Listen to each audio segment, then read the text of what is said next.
ચૂંટણીનું પરિણામ આવી ગયા અને ઘણું બધું સમય થઈ ગયા હોવા છતાં ભુજમાં પ્રી મોન્સૂનની કામગીરી છેલ્લા અઠવાડિયાથી શરૂ કરવામાં આવી, જે બહુ જ લાપરવાહી કહી શકાય, કારણ કે ભુજમાં ઘણા બધા વિસ્તારોમાં પાણી ભરાવાની સમસ્યા છે અને વરસાદનો સમય પણ આવી ચૂક્યો છે. તેમજ ચૂંટણી બાદ સામાન્ય સભા પણ રાખવામાં નથી આવી અને કારોબારી સમિતિ પણ નથી મળી, જેથી કહેવામાં આવે છે કે હવે સામાન્ય સભા રાખવામાં આવે અને પ્રજાના પ્રશ્નોનો ઉકેલ લાવવામાં આવે.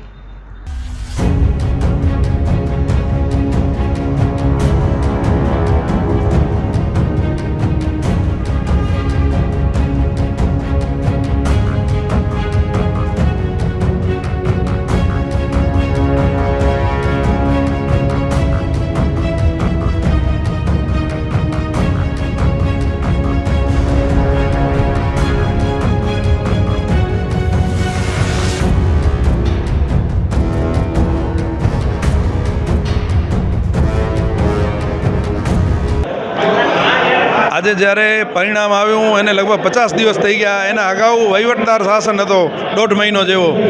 એટલે છેલ્લી જે કારોબારી સમિતિની મિટિંગ થઈ હતી એને 3 મહિના ઉપરનો સમય થઈ ગયો છે. હવે માંડ આ લોકોએ 50 દિવસે સમિતિની રચના કરી છે, ત્યારે આપણે આશા રાખીએ કે ગઈ ટર્મમાં જેવી રીતે છેલ્લા 2.5 વર્ષ દરમિયાન દર 3 મહિને સામાન્ય સભા પણ નથી બોલાવવામાં આવી, ક્યારેક 6 મહિના લાગી ગયા, ક્યારેક 7 મહિના. હવે એ શિરસ્તો તૂટે અને રેગ્યુલર સામાન્ય સભા મળે, પ્રજાના પ્રશ્નો થાય. અને 3 મહિનાથી કારોબારી સમિતિ નથી મળી. ખરેખર તો રિઝલ્ટ આવે એના 15-20 દિવસમાં સમિતિઓની રચના થઈ જવી જોઈએ. વિશ્વની સૌથી મોટી પાર્ટી જે છે, મોટી પાર્ટીઓનો દાવો કરતી ભારતીય જનતા પાર્ટીની સમિતિઓની રચનામાં જો 50-50 દિવસ લાગતા હોય એક નગરપાલિકામાં, આ શરમજનક બાબત કહેવાય. આના લીધે શહેરીજનોના કામો કેટલા અટકેલા પડ્યા છે.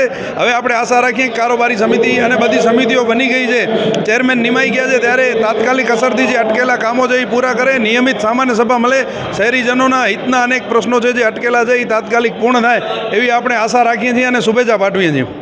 વરસાદની સિઝન આવી નથી ગઈ, કચ્છમાં વરસાદનો સમય આવી ગયો છે.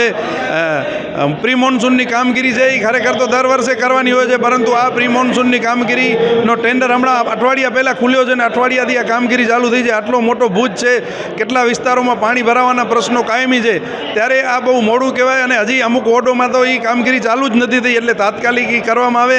આ તો રામ ભરોસે તંત્ર છે એમ કહી શકાય, કેમ કે અમે પૂછા કરી તો એવું કીધું કે ચૂંટણી હતી એટલે મોડું થયું. અરે ભાઈ, આ લોટરીની ટિકિટ તો છે નહીં કે ચોમાસો આવશે. હવે તમને ખબર પડી ચોમાસો આવવાનો જ હતો અગાઉથી. જેમ કેમ સફાઈના કોન્ટ્રાક્ટ માટે કારોબારી સમિતિએ આગળથી ઠરાવ કરીને 3 મહિનાનું એક્સટેન્શન આપી દીધું છે. જ્યાં ભ્રષ્ટાચારની વાત હોય, જ્યાં મલાઈ લેવાની વાત હોય, ત્યાં ઠરાવો થઈ જાય છે, પરંતુ જ્યાં પ્રજાહિતના કામો કરવાના હોય છે ત્યાં આવા બહાનાઓ આપવામાં આવે છે.